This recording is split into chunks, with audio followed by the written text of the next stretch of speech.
May nakita pala akong dalawang two-stroke na nakatambak lang dito sa tabi ng bangketa. Yung itsura nilang dalawa mukhang pinabayaan na lang sila at mukhang matagal-tagal na sila nakatambak dito sa tabi ng kalsada. Medyo naging interesado din ako kasi nga parehas silang Yamaha, mga solid kong tropa. Kaya naman nagtanong-tanong na ako kung sino nga ba yung may-ari para kung sakali ay bibilhin natin ito kung ibebenta nila. Sheesh! Abo!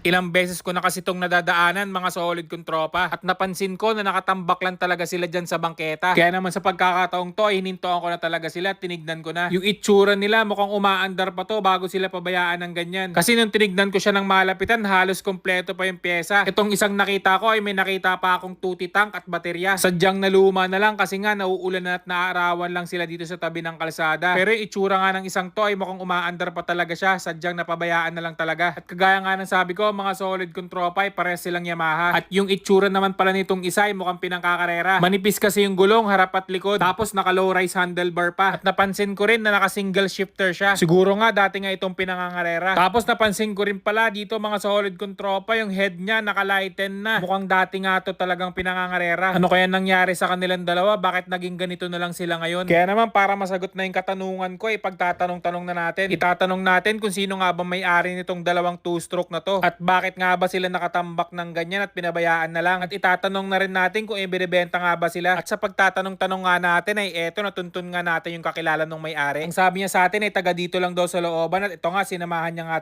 tayo. Kaso nga lang pagdating namin doon ay walang tao. Ang sabi lang sa amin ng kalapit bahay baka doon na sa trabaho at gabi na daw uuwi. Kaya naman sabi ko ay babalik na lang ako para nga makausap ko na rin yung may-ari para din matanong kung ano nga bang history nitong dalawang two-stroke at bakit nakatambak na lang silang dalawa. At syempre para maitanong na rin kung ibinebenta niya nga ba itong dalawang two-stroke na to.